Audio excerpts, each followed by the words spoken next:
Awesome. We count it down. 3, 2, 1. Welcome to another edition of Quarantine Coaching Conversation. I'm Coach Gene Clemens. I am delighted to be joined by the head coach of Kipp Atlanta Collegiate, Coach Brown, Coy Brown, and the head coach of Islands High School down here in Savannah, where I am now officially located as of a couple of days ago. Coach DeShawn Printup. Thank you, coaches, for joining us. Thank you for having me. Welcome to another edition of Quarantine Coaching Conversation. I'm Coach Gene Clemens. Sorry about that. Before,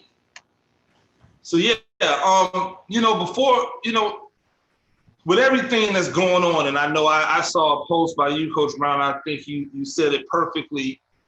There's no way you can get in front of your kids and not address the things that we're going through and the things that are happening right now in this country. I try to tell a lot of my white friends that have reached out over the last couple of days because I find it interesting that it slaps differently. It's a different, regardless of how you feel and the empathy and all of that, it's different when you're a Black man and you're watching this, and you have to separate the people who just don't know better from the people who absolutely know exactly what they're doing and why they're doing it, and make that distinction.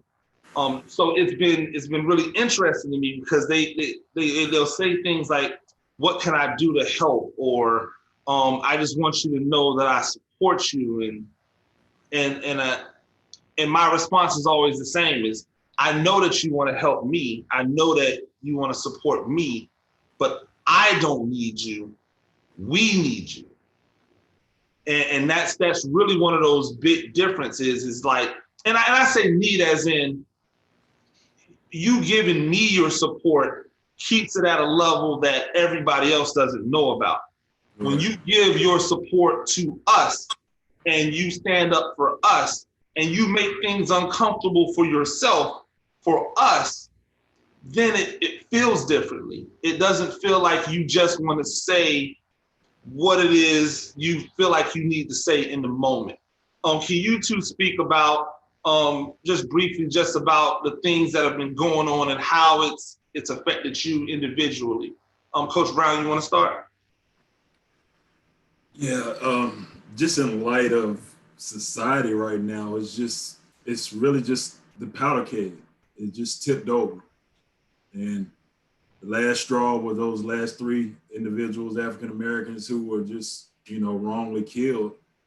And I think people are tired, You have the old adage of one day things will change.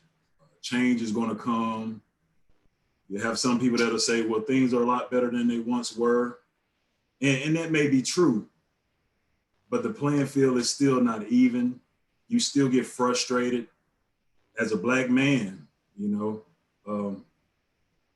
get frustrated because you see individuals like yourself who are striving to do something better, to be different, to make a mark in this society, in this world, and to be viewed and perceived as you present yourself. But that's not always the case. You can be just as educated as your counterpart. You'll still be looked at in a different light. You can be just as articulate as your counterpart. You'll still be looked at in a different light. And it's just frustrating that you're not allowed to pursue those inalienable rights: life, pursuit of liberty and happiness.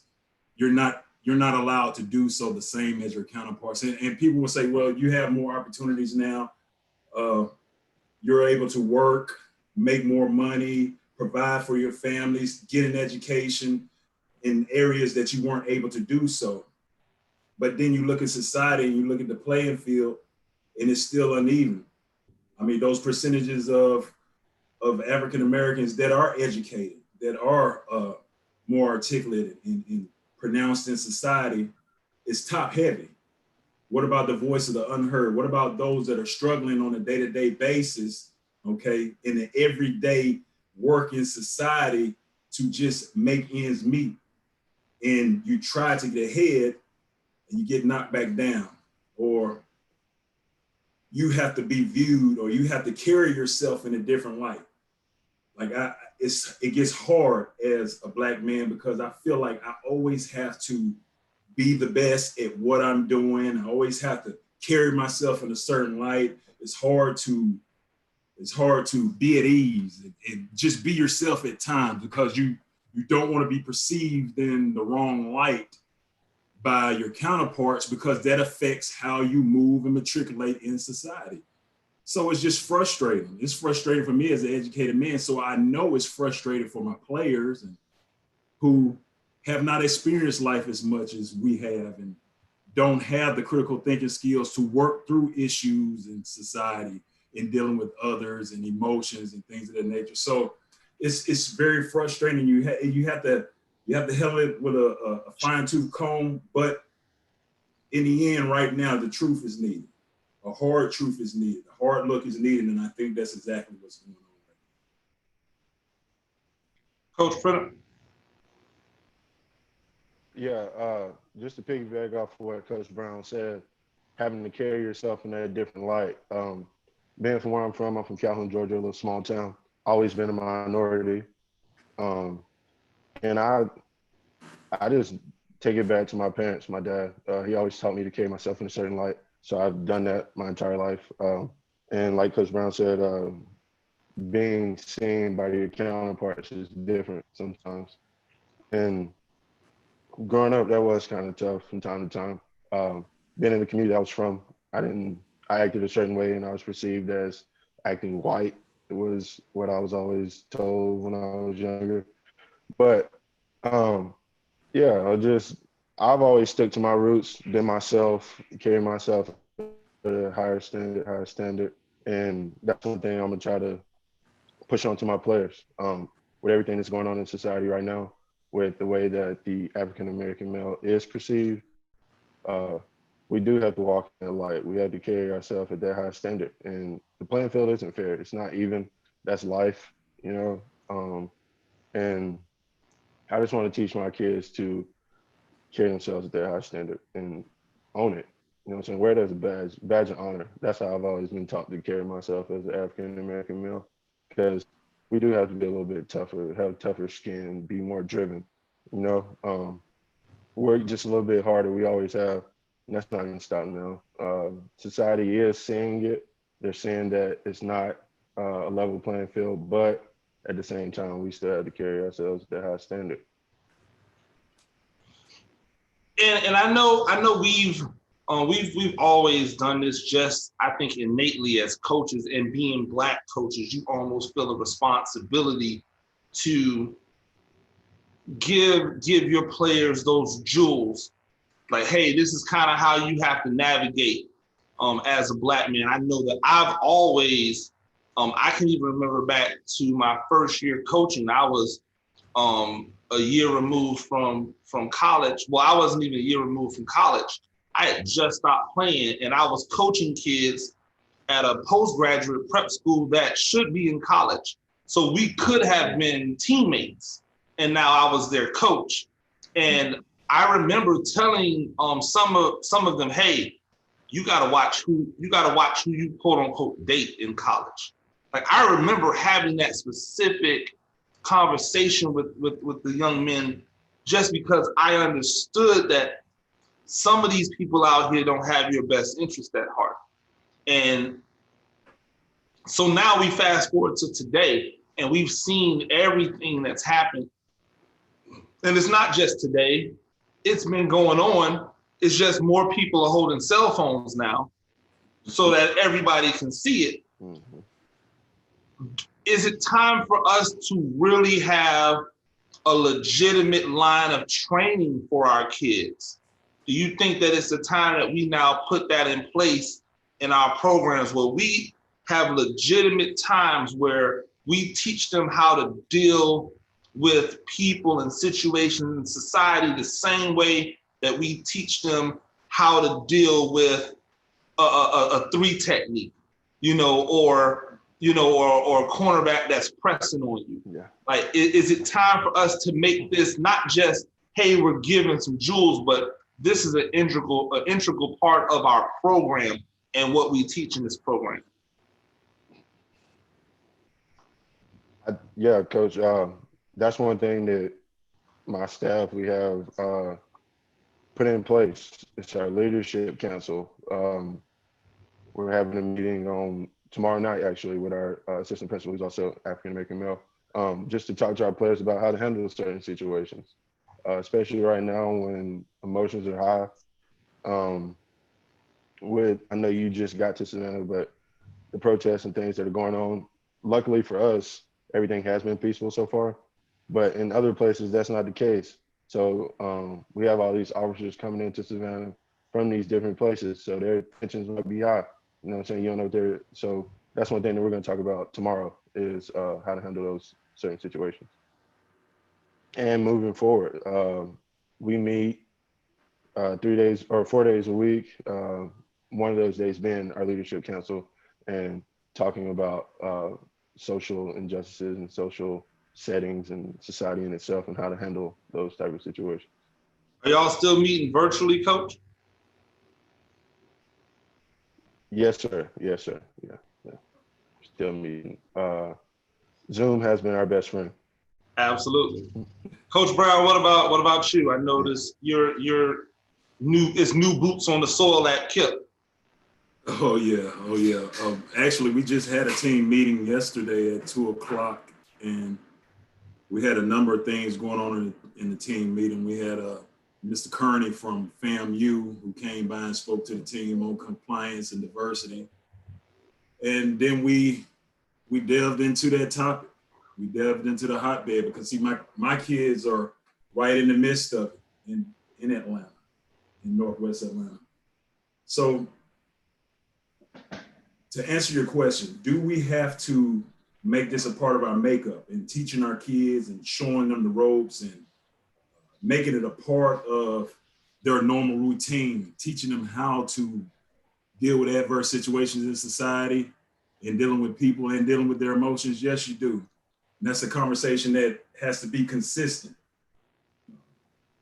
One of the things that I stated to our players yesterday is that one's perception is one's reality. How you're viewed, how they see you, all right, whether they know you or not, is the image that's gonna be ingrained in their mind. So what we have to do is we have to teach our young men how to carry themselves in a manner that leads to less confliction with others. And then if there is some type of confliction or adverse situation, teach them how to critically think through that situation so that they can get their point across and it doesn't hurt their cause in the process of trying to state and articulate or opinionate why I feel this way. I told them yesterday on the Zoom that you're going to have people on both sides of the spectrum. All right. They're going to have various opinions on why things should be one way and why things should be another. But at no point in time in expressing those opinions, all right, and in expressing your right to do so about how you feel and how you want to live and how you want to carry yourself, should it ever come to hurt, harm, or danger.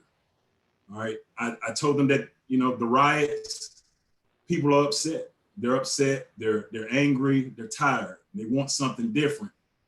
And usually when you have a group of individuals that feel this way, you're also going to have those individuals that are going to carry it to the next level. And that's going to hurt the actual cause that you're actually trying to fight for, that you're actually trying to change.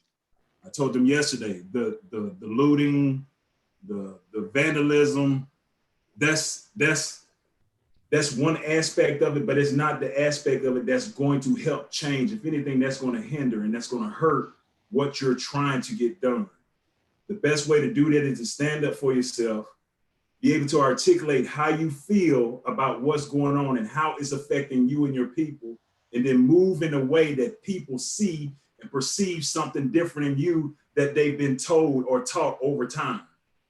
And then that's how you'll get change. So that's the message that we're going to constantly teach our student athletes. We're going to constantly try to push the envelope.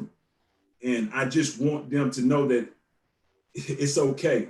It's okay to express themselves. And the problem with this generation is that they're so bottled up. They don't articulate as much as they probably need to. They don't have as many of the critical thinking skills that they need to navigate through things, and it makes it hard on them. So then when something arises and it's hard for them to digest emotionally, they blow up. And that's and it's a lot of adults like that as well. So we have to teach them how to handle themselves better, to be able to articulate and move in a way that's going to help the cause and not hurt it.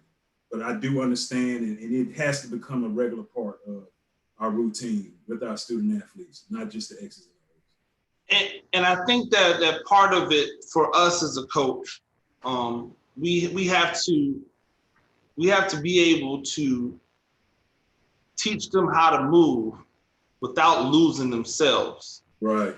And their identity and who they are and who they feel good about. I don't want to ever whitewash a kid. Yeah. I don't ever want to whitewash a kid. I don't ever want a kid to feel like I'm telling them to be something that they're not. Right. Be who you are. Yes. Be who you are. Understand where you are and how to navigate where you are. Mm-hmm. And really pay attention to that, because Coach Printup, you said a mouthful. When I was growing up, I heard the same type of stuff. Oh, you speak proper. Right. And somehow that was a diss. And I used to look at him like, the hell does that mean? Right. What are you talking about? Like, I speak proper, so that's a problem. It's not going to keep me from getting off your ass. I mean, at the end of the day, if it goes down, you're going to find out exactly where my hood is, And so when we were growing up and that was the situation that we had, it was really important for me then to be who I was, mm-hmm. but understand where I was. Mm-hmm. And that's something that I think we have to do a better job of promoting. Yep. It's okay to be who you are. It's okay to be a strong, positive, confident, proud Black man. But there's multitude of ways of showing that. And it's not just all in the ways that you might see in an Amigos video or what you might, you know what I'm saying? There's different ways to show it. Like, I can stunt. Coach Brown, I know you can stunt whenever you want. With the best of them. With the best of them. It's nothing to me. And so it's like, you can do that type of thing, but you could also understand that sometimes the stunt is one that the people that you grew up with won't recognize. Exactly. When I was talking the other day, it was myself and a few, and the guy had just bought a car and stunting hard. And I pull up in my car, and Coach Brown, you know what I'm rolling in, 96 Mercury Cougar, but so they're talking, and I'm like, yeah, Gene, you had this good job and everything. I was like, you know what I don't have? I don't have any car payments. Right. And I just let it sit for a second. Let that marinate. As they started to process it. Because the idea of possession is so important that they didn't realize, I don't have a Lexus, but I don't have a car payment. So that $300 you're paying a month, I could do something else with that. That's a trip. You know what I'm saying? Like, so now when I post this flick of me in, St. Bart's, I don't want no problems. You know what I'm saying? Yeah. I don't want you trying to say, oh yeah, but he ain't got no Lexus. But no, I don't. I'm taking this trip to St. Bart's. So it's different ways to stunt. There's different ways to move. And I want our guys to be, I want our young men, Black and white, to be to be open to it all, because I thought the interesting thing about what's kind of happened, especially if you're somebody in areas like we are now, the white football player is the minority. Yeah. You know what I'm saying? Like, Yeah. in totality, the white football player is a minority. Coach Brown and I were at Tucker High School last year. What, 1, 2 white guys on the entire team? Yeah, 3? that's about it. 2 or 3. Two kickers, and a lineman, like a JV lineman, right? Yeah. Yeah. That was it. Yeah. That was it. On a full team. So like, when you look at the influence of those kids and how they're in this group, I've never seen black kids treat the white kids on the team a different way. It's always been them bringing them in to the culture, them opening them up to the culture. I have been at places where there were more white kids. That's not the same. No. It's not the same at all. When you see teams, when I was in high school, my high school football team my high school period was predominantly white. We were bused from the inner city in Tampa, 40 minutes out to this damn school. And the school was predominantly white. The football team was whiter than you would imagine a football team being, in Tampa. But it was there was definitely a separation. There was, these people did this, these people did this. And it manifests itself in the game. There wasn't a family. So how do you ride and how do you like sacrifice for somebody that you don't even kick it with like that? And so it's interesting now to have white players and try to make sure that they understand how to navigate these circles and make sure that whatever's happening at home doesn't affect their relationship with these guys at school. So that's just another element that we're dealing with. It's not just all the black kids. It's, every kid that we service, whether it be black or white or Hispanic. I've never had an Asian football player, but I mean, it could happen. It could happen at some point. You might get one. I actually saw an Asian wide receiver once. I thought he was pretty good. He had good footwork. So just to change the topic really quick, why don't you guys tell us, like, what was the thing? Because I know for me it's a passion, and it's something I can't get away from football, no matter how much I try. I love basketball, and I can't get away from, football. What was the time like? How did you know that this was your calling? I'll go first. For one, I always wanted to come back to my hometown and make a positive impact. So when I was here, I wasn't fortunate enough to have a coach that looked like me. You know what I'm saying? Like, when I was here, I think I had one black coach in high school, maybe, one black teacher. So for me, that was the reason that I did it.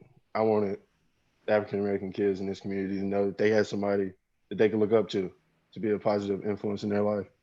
But unfortunately, I did move away, but I was here for 4 years, and I made a point to make sure that the minorities, not just the African-American kids, but we have a lot of Hispanics in this community, they knew that they had somebody that was on their side, somebody that looked like them, that they could look up to.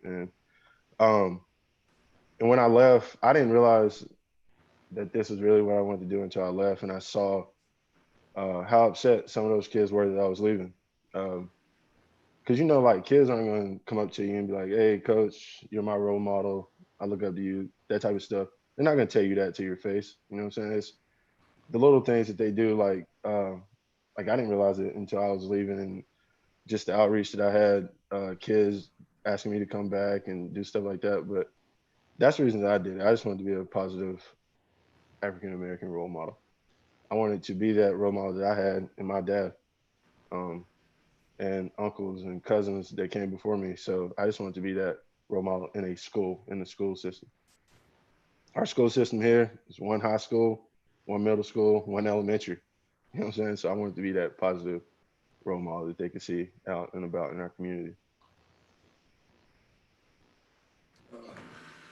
For me,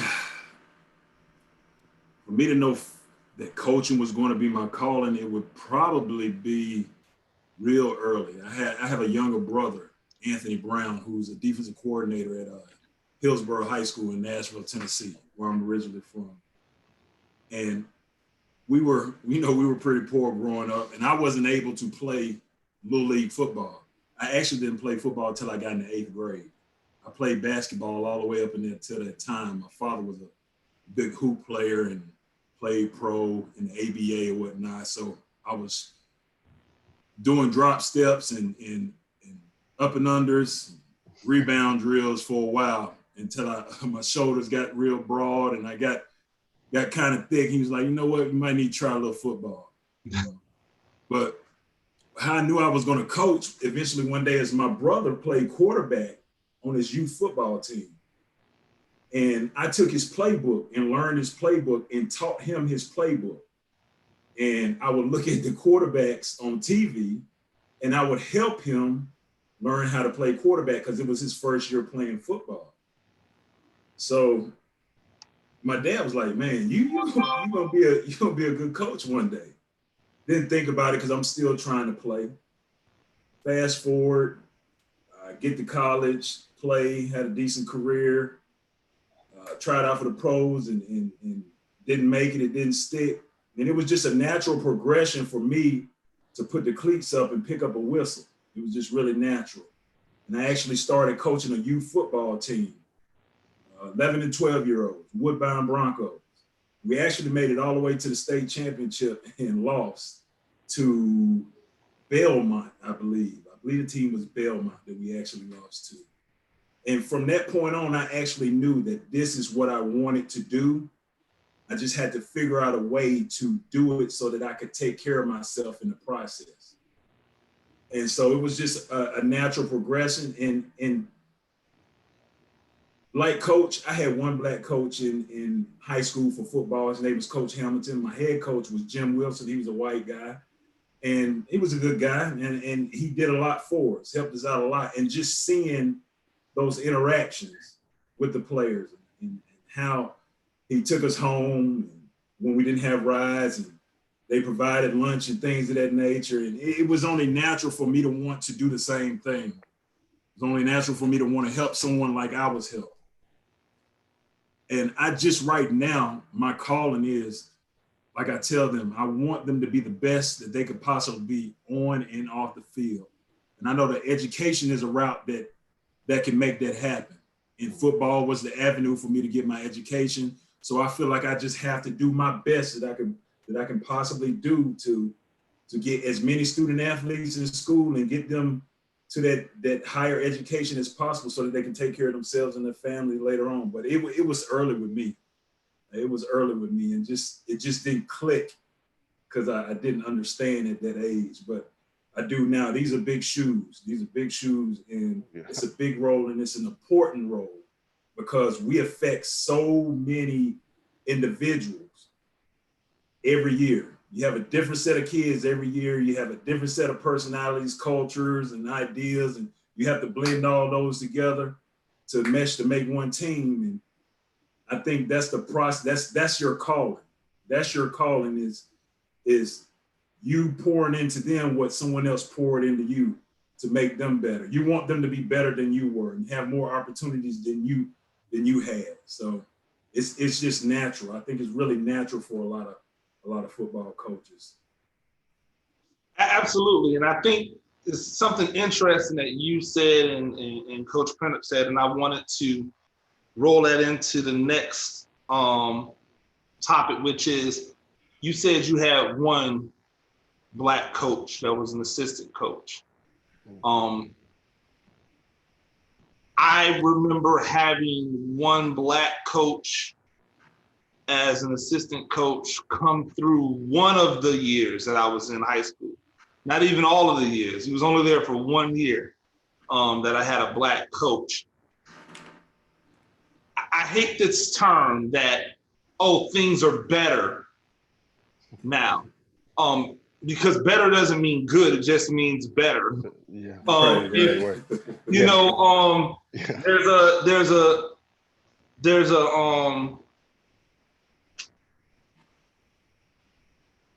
There's a quote from a book from a pimp. I'm not even going to go into, glorifying who the pimp is. I'm just going to talk about the situation. And it says that you should, if you have a problem with one of your ladies, you should beat her with a hanger, like beat her bad with a hanger, and then, after you're done, you should like draw her a nice bath and,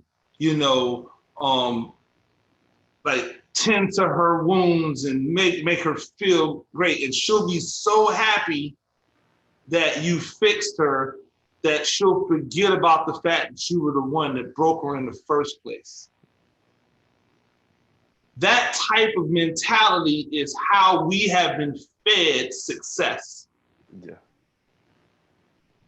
We're 3 black head coaches in a world where damn near every football team is predominantly black and most of the coaches are white. Head coaches. You'll find a whole lot of assistant coaches all over the place that are black, and many of them never ascend to the head coach position. I feel because of that, sometimes when you walk into a room as a head coach, you have to resell your knowledge of the game, because players, especially, these are kids, they go by what they see. They've associated the white coach with intelligence and understanding of schematics in the game. They've associated the black coach with fire and rah-rah. And somehow that's not an automatic where the black guy walks in and they are respected as the intellectual in the group. I know, and Coach Brown and I know we've talked about it some with the idea of, scheme and being able to scheme people up. That's what that's what I get off on. That's my jam. I'm here for the scheme. I'm not really here for the rah-rah. That's not really my thing. Y'all can jump around and do all that stuff. That's cool. If that gets you going, that's great. But that's not what I'm here for. And so the idea that when I walk into a room, I have to resell every time in whatever different room I walk into with people who don't know, and they just look at me and they see this big black man. They go, oh, he must be, he must be one of those fiery guys. He must be one of those. Like, no, I'm here for the skills. I'm here for the scheme and the technique. Mm-hmm. Just talk about in your experiences, whether it be, college or as a coach or as a player, the different aspects that you see when it comes to the black coach versus the white coach. Well, for myself, it gets kind of difficult. I started coaching in 2005, and you always know as a black man that pretty much everything that you have to do, you have to be the best at it. You have to be able to articulate and demonstrate and show that you have that knowledge base, just so that you could be viewed or maybe even invited into the room with the other coaches just to have that opportunity. It's not like that for our counterparts, because I can't speak on how many times that I've spoken to coaches, my counterparts, that we're doing the same job, we're having the same position, and I'm here at a status, and I know a certain knowledge base. I'm good with technique. I'm good at motivating kids. I'm good at organizing things. And this individual or my counterpart has a name. And that name has carried him or matriculated him through the process of coaching and put him in a position to where he is a head coach or he is a coordinator or whatever it may be, not because of what he's done, what he's learned, or the accomplishments he has achieved, but because of who he knows and who knows him and his last name. And that's so difficult. I think that is one of the most difficult parts about our business, our industry, this coaching industry. And I didn't understand it when I first heard it. It's not what you know, it's who you know. Didn't understand it. Didn't want to believe it. I always figured that if I did what I was supposed to do, if I went to these clinics, if I demonstrated that I could make player X better than he was when he got to me, that would be enough. That would be my resume. That would speak volumes. And it doesn't. It doesn't. Not in all cases, but it doesn't. But then I have my counterpart who has a last name, whose father was a head coach, or whose uncle is an administrator somewhere, and they can just get plugged in, not because of what they've done or what they know or what they've accomplished, but who they know and who knows them. That's the most frustrating part for me. So you always come into the situation with a chip on your shoulder. Always have a chip on my shoulder. Like I always constantly have to prove something. I have to prove to the world that I'm not just here to contain and corral my Black players. Like we can be organized, we can scheme up offensively and defensively. We could put a good show on Friday, and your perception of us as players and as men, and then as me as a coach, should be totally different, because what you'll hear is, well, coach, your players, they're real mannerable, they're attentive, they play real hard. And in the back of my mind, I'm thinking to myself, that's normal to me. That's not an exception. Just like you expect that from your players, I expect that from mine. And we shouldn't be viewed in a different light, because it surprises you when you actually see it and you actually hear it. Absolutely. Coach.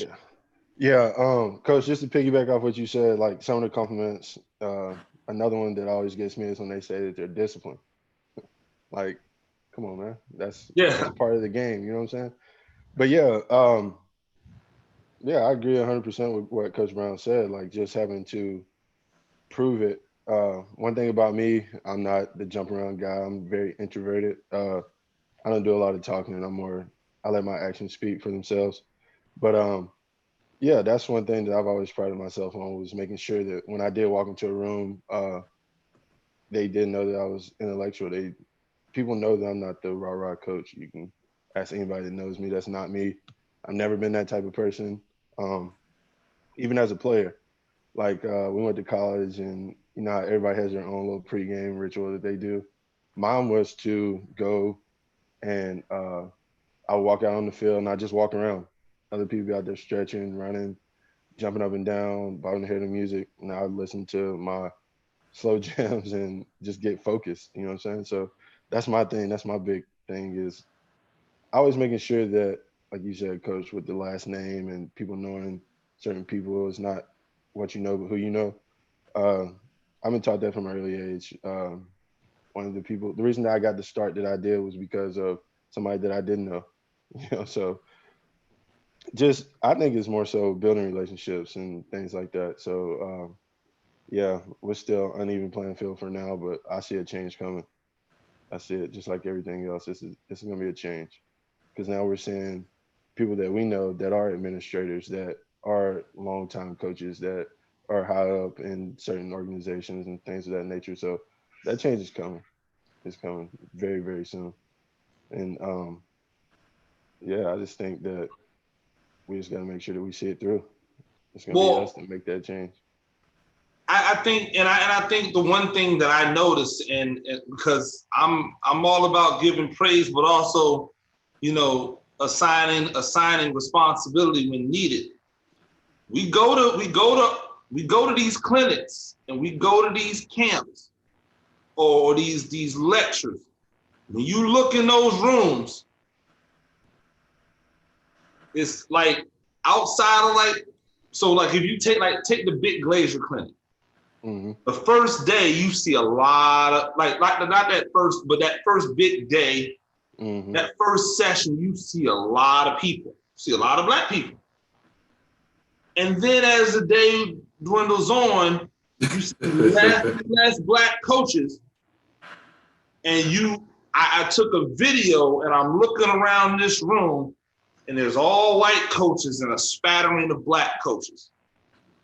Like, we can't just be about, even if you are the rah-rah guy, Mm-hmm. if you're that guy, what else are you bringing to the table? Right. Exactly. You gotta be able to continue the idea that a football coach is done the moment he starts being a coach is ridiculous. The profession of a coach is the one of a lifelong learner.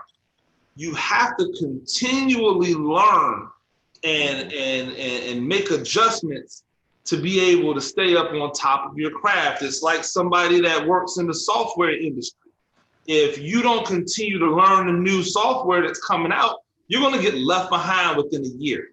It's just that quick. I have a good friend of mine who was a mentor, former coach. He got out of coaching because he needed a kidney transplant.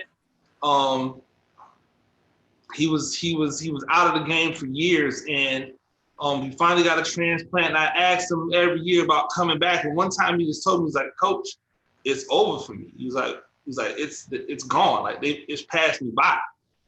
And while I think if you really care, you can get back what it is you lost, he makes a great point. This is not something you can just jump in and jump out of. Like, you have to be a lifelong learner. So when we look at these camps and these clinics, you can't just be there for show. You can't just be there just to say you were there. You have to actually be there and learn some shit. Like, that's what you're there for. Learn some stuff. Right. I mean, I'm walking out of there I'm going through my phone and people see me on their phone, they think I'm texting it. And I'm like, nope, these are called pages and pages of notes that I'm taking because I don't believe in writing on paper anymore. Like tons of notes that I'm trying to decipher what the hell I meant when I said that afterward. Yeah. Then I'm getting up and I get on the board and try to emulate some of the things that I've seen or adjust it to what I've done. But it's always the process of new information, process the information, get rid of the stuff that doesn't fit for you, hold on to the stuff that does. You should be able to find something good in any meeting you go to. Yeah. Even if it's only just a little nugget, but if you're not there, you can't find it. And that's what I've been seeing with a lot of camps. I've gone down, you get the Glacier Clinic package, you can go to any one. Yeah. It doesn't have to be in Georgia. Yeah. So I'm down at the one in Tampa. I'm up at the one in Massachusetts. Like, I remember one year I went to like 5 different Glacier clinics in 5 different states because I had people there, and I just kind of like used it as an excuse to go on a trip. I'm going to see XYZ anyway, so I'm going to go by this Glacier clinic at the same time. And you would just be amazed at how many white coaches you see all over the place. Like, the entire staff is there. And then you see like a Black coach. Yeah. And it's like, oh, what's up, coach? Hey, what up? one black coach. You're just like, I know there's more of you, you know, like I see your staff over here, like in a game, like we were in a region last year where surprisingly a lot of black coaches in that region that we were playing in. Went to the Glacier, I didn't see other motherfuckers. Like, where are y'all at? No wonder you're bad. Like, no wonder you're bad and your team is bad because you're not giving them any tools. Like, what are you doing to get better? Right. And it doesn't have to be for show. Like, a lot of the times when you go to a clinic that is, or you go to, like, I like to go to colleges. Like, hey, Kirby, can I come and sit in on some meetings? Mm-hmm. I don't need you to give me the song and dance. I don't give a shit about your facilities. I'm never going to attend Georgia. So, like, I don't care about that stuff. Like, don't give me a tour. I want some knowledge. Right. And that can be done without anybody ever knowing anything about it. You know, so it's my charge to our contemporaries to go, listen, become the best coach you can be. Even if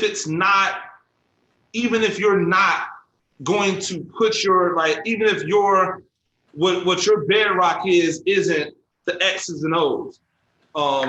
Your bedrock can be recruiting. Your bedrock could be, you know, inspiration.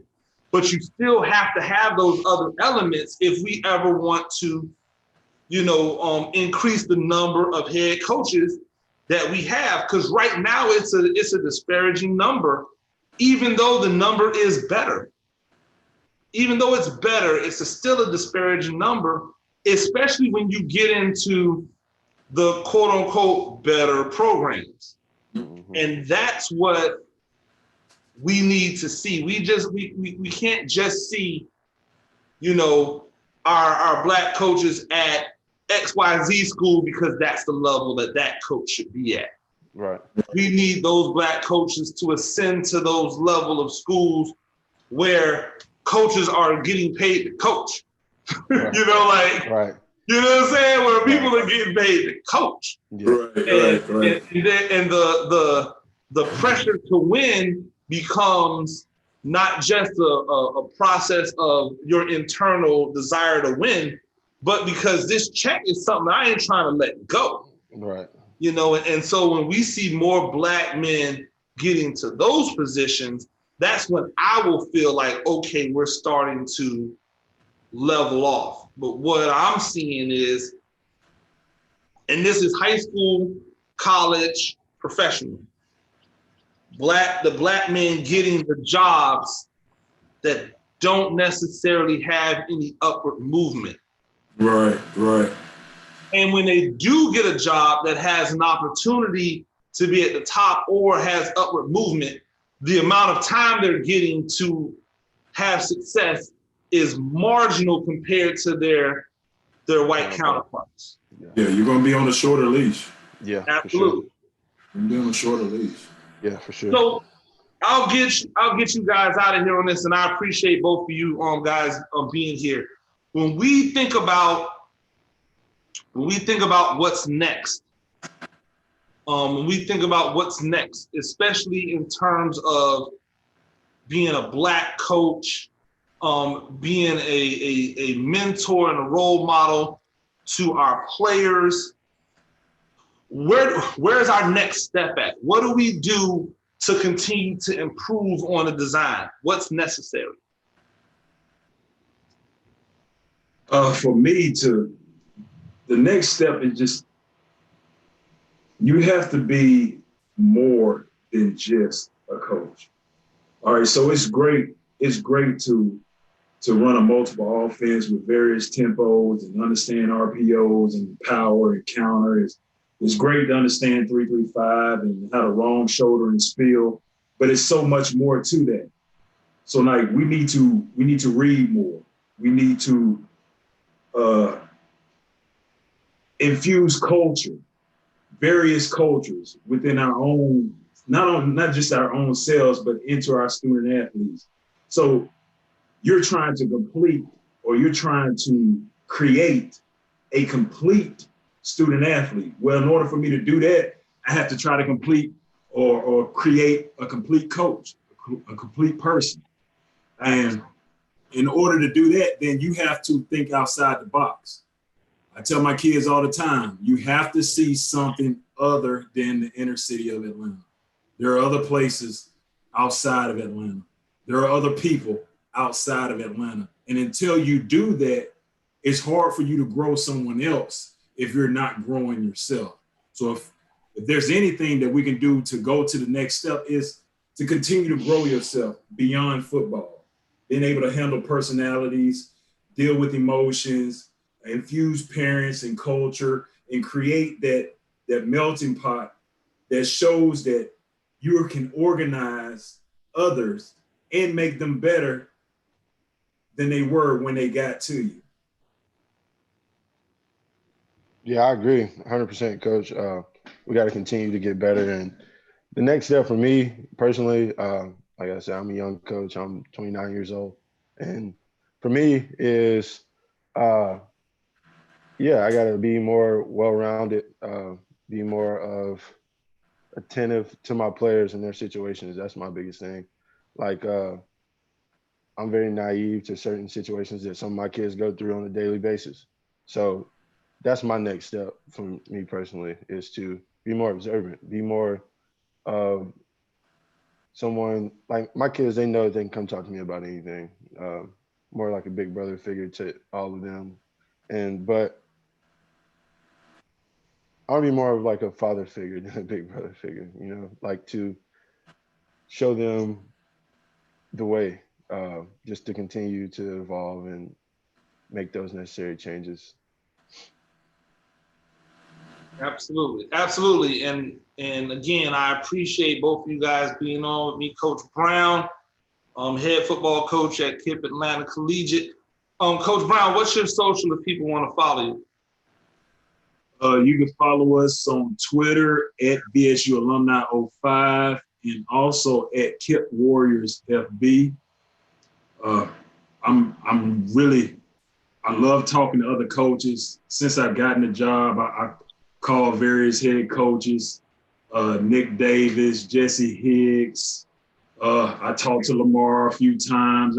I'm just one of those guys that I knew when I got this position, I didn't know everything and I'll never know everything. But the one thing that's key to this position, I believe, is being able to listen. Being able to listen and then being able to apply what works for you and what does not work. And if you're able to do that, I think you could be successful and just handle yourself and carry yourself as you want to be perceived. And then if you're not perceived in that light, continue to push the envelope so that it happens. And then if it doesn't happen for you because you did what you did or you're doing what you're doing, it may open the door for somebody else. So that means we're gonna see the bow tie swag come out. I don't know. A lot of peacocking going on. And no peacock. You know what? Maybe not in the early games. It might be a little too hot. Yeah, no. I'm definitely gonna be sweater vest up first game of the year. I don't care. They have the athletic ones now, so it's not as hot as the older ones. So I can get away with it now. It won't be the Jim Tressel. No, absolutely. Not in Savannah. I know that entire part of his shirt must have been soaking wet. Had to be. Every game, like you up there, man. There's absolutely no way. No way. Yeah, you mentioned something though. I tell you what, Coach, if you want to know a dude who knows a lot of knowledge just about the intricacies of being a head football coach, Coach Lamar is a dude that you gotta have him on speed dial. That dude is plugged into everything. Like he understands it. He's been in the game for a while, and he at that level to be able to with that pressure that comes with it, and that's something good. Coach Printup, thank you for joining us. We appreciate you, head football coach at Islands High School. I will see you October 23rd Yes, Oh sir. wow. Okay. Yes, So sir. you Yes, watch sir. October 23rd. Okay. Yes, sir. You don't Yes, even sir. have to sweat it. We Yeah. will be there. Well, Yeah, you'll we'll be be there. coming to see us. Yeah. Yeah. Give everybody a social so that they can follow you. My social media is DPrintup15 on Twitter. You can also follow us at IHS Sharks FB on Twitter. But yeah, that's my social media. And yeah, coach, I look forward to it. The 23rd. I look forward to it. I think you guys might be our first region game. So yeah, we got a tough road before we get to y'all, but hopefully when we get there, we'll be ready. Oh yeah, Yeah, I'm gonna have to get the info on that. I think you're the second game for us. Okay. We have Benedictine. All right. Because you know in our region now there's only three. Yeah, There's only three games because we only have 4 teams. Yeah. Where it used to be like 8 teams or something last year. You know, it's crazy. Yeah, it is. But yeah, definitely looking forward to that. It'll be interesting leading up. I'm just trying to get our kids there healthy. By the time we get to you guys. Same. You know, it's going to be really interesting how we cycle everything back. People are used to having an entire summer. And this is really beckoning to the times of D3 football back when you just showed up in August. August 1st. Yeah. August you 1st. just showed up in August and you had a couple weeks to get it popping. So I think the people who are, the kids who are more self-motivated are definitely going to have an advantage out the gate. Yeah. It may take a few weeks into the season for you to see some kids really start to reach their potential because they just won't be in the normal shape they would normally be in for an entire summer for them. So it'll be interesting. We'll see when we finally get the thumbs up to go and get kids back. I know for me, I'll be really excited because I haven't had an opportunity to be face-to-face with my kids at all. Yeah. Everything that has been done has been on Zooms and even then it's just kind of like this Zoom is for the bird. I'm really just looking at a computer screen, Right. So I'm ready to get some face-to-face too, coach. Absolutely. So for Quarantine Coaching Conversations, I've been Coach Gene Clemens. You can follow me on every social media at Gene Clemens. Make sure that if you like these conversations, I absolutely love these conversations, being able to talk with other coaches. Make sure that you like the video. Make sure you subscribe to the channel, Coach Gene Clemens. Everything that I do on this channel is built to help the coach and understand the game better, whether it just be through conversations or X's and O's or film breakdown, whatever it may be. It's all really designed to help the coach. So feel free to like and subscribe to that channel and really help us to continue to get that message out to everybody else. If you have any questions, I know these coaches don't mind, hit them up. Let them know if you have any questions or any comments. You can hit me up anytime, ask any questions, any comments. I've done full breakdowns of plays just because people have asked me to. So anything that you need out there, I don't know a coach alive that won't give you what they have. And if there's a coach out there that won't give you what they have, they're a buster, like a full-fledged buster. Like none of this is our stuff. No. All of this stuff we got from somebody else. Everything has been everything. Yeah, everything. We either stole it, borrowed it, or we were granted it. So the only thing we're trying to do is pass this information on. That's what it's there for. That's why I don't mind having a Coach Printup on the talk. We're colleagues. We're going to play each other one day. The rest of the days, we can't be enemies.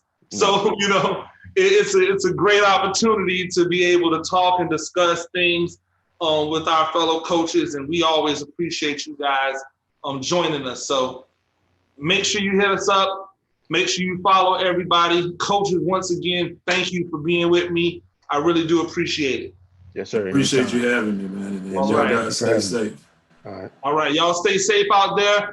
Love each other. Be safe. Don't do things that are stupid. Like remember that a body is worth more than a building. A body's worth more than a building. Don't give your body for a building. That is not the trade-off. So y'all stay safe out there and love everyone. I'm Coach Gene Clemens. All right, take it easy.